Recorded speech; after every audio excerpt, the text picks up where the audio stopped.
Meu nome é Israel Romini, eu sou médico geneticista. Trabalhei em Ribeirão Preto, no Serviço de Genética Médica, no Hospital das Clínicas, na Faculdade de Medicina de Ribeirão Preto, da USP.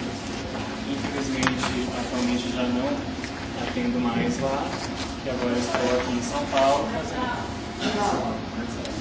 Atualmente não estou mais atendendo famílias, devido a estar morando agora aqui em São Paulo e fazendo uma pós-graduação. Durante os anos que eu trabalhei lá em Ribeirão, nós atendemos 10 famílias com VHL, das 10, creio que 4 estão aqui. Então, o tema da minha palestra é aconselhamento genético e manejo de famílias com a síndrome de Von-Hippel-Lindau. Antes de mais nada, gostaria de agradecer a Jamile pelo convite. É um prazer estar aqui. Bom, então, em 1894, esse oftalmologista, chamado Edward Treacher Collins, foi o que descobriu pela primeira vez, em 2 irmãos, os crescimentos vasculares na retina. 10 anos após, um oftalmologista alemão chamado Eugen von Hippel descreveu numa grande família com várias gerações a presença desses crescimentos vasculares, as quais ele denominou angiomatoses retiniae. O nome angioma de retina veio daí, e o nome da síndrome veio do nome dele, com um médico patologista chamado Arvid Lindau, por isso, doença de Von Hippel-Lindau. Hoje, sabe-se que já mais de 500 famílias já foram estudadas no mundo, e mais de 450 mutações já foram descritas. No Brasil, como o Dr. José Paulo mencionou no começo, são mais de 50 famílias estudadas e cerca de 40 mutações já descritas. Considerando que a incidência da doença é de 1 para cada 35 mil nascimentos, e que no Brasil, a cada ano, nascem cerca de 3 milhões de pessoas, nós poderíamos estimar que por ano nasçam com a doença, com a predisposição a manifestar a doença, cerca de 85 pessoas por ano. Considerando que o Brasil tem uma população geral de cerca de 180 milhões de pessoas, poderíamos estimar que atualmente existem cerca de 5 mil pessoas com a doença de VHL, que ainda não manifestou ou que possa já ter se manifestado. Então, como o Dr. Zé Paulo já havia falado, esse número é muito superior ao número de famílias já detectadas, né, que em torno de 550 famílias que a gente poderia calcular. Então, o que está havendo? Ou um subdiagnóstico, né? As famílias não estão sendo diagnosticadas, identificadas. Então, como identificar as famílias? Primeiro e mais importante, através do diagnóstico clínico. O diagnóstico clínico é baseado em critérios bem estabelecidos na literatura, conforme a idade e manifestação dos tumores.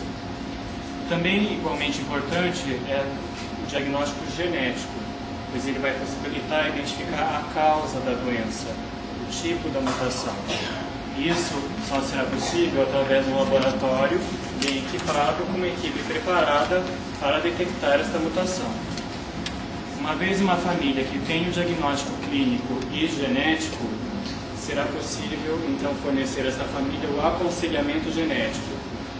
Esse termo aconselhamento ele não é muito adequado, porque ninguém vai dar conselhos, e sim orientações. Então o aconselhamento genético compreende fornecer informações à família sobre sua doença, como que ocorre, qual a causa, qual o tipo de mutação, o que pode ser feito, como pode ser prevenido, quais são as ações que podem ser tomadas a partir do diagnóstico. E esse aconselhamento genético requer que haja uma equipe bem coordenada.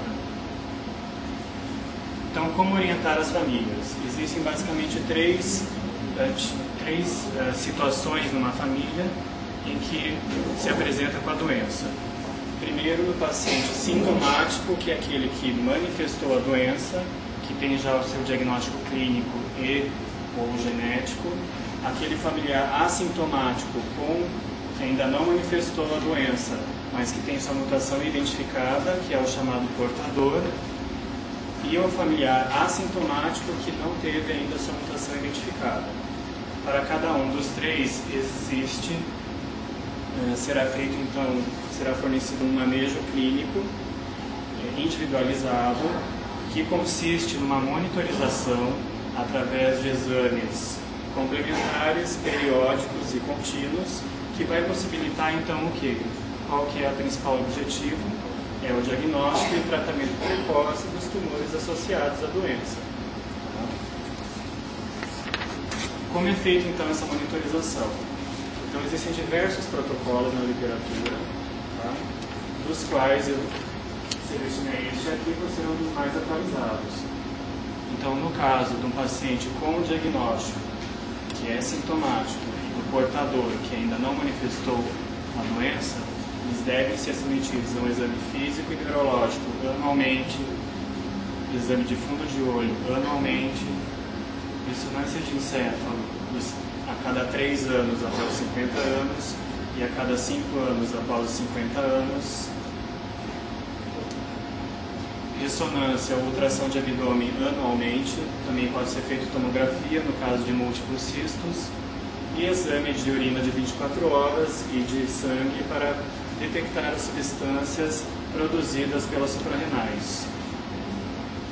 No caso, então, do familiar assintomático... Paciente com VHL portador, existem essas recomendações, mas essa daqui é uma questão que vem sendo discutida bastante. Quer dizer, o paciente que já teve um glioblastoma, ele acaba fazendo anualmente.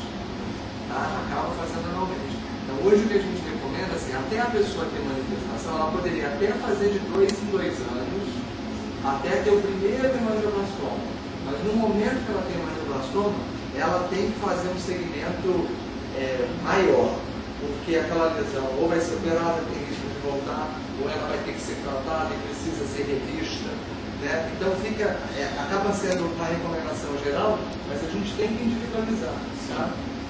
Deve ser individualizado. Na prática a gente acaba solicitando todo ano, ou até antes de um ano, caso o tumor cresça muito rápido, né? Então, no caso do familiar assintomático, aquele que ainda não manifestou e que não tem sua mutação identificada, aí deve ser também submetido a um exame físico e neurológico anualmente. Daí o fundo de olho também, como o angioma de retina é a manifestação inicial, geralmente muito precoce, segundo esse protocolo, indica a partir dos 5 anos.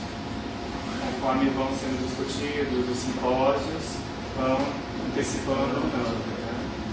Mas dos 5 aos 60 anos, anualmente. A ressonância também pode ser discutido se são a cada 3 ou anualmente, mas a partir dos 15 anos, que também pode ser uma manifestação precoce, até os 40, e a cada 5 anos, dos 40 até os 60. Isso tudo depende da idade de manifestação dos tumores. Tá? O ultrassom ou a ressonância a partir dos 16 anos até os 65 anos, e também os exames de urina de 24 horas e de sangue para os tumores suprarrenais. Paciente. Então, cada vez mais, assim como qualquer síndrome de predisposição a tumores, o teste genético sempre deve ser acompanhado de um aconselhamento genético, que eu prefiro chamar de orientação genética pré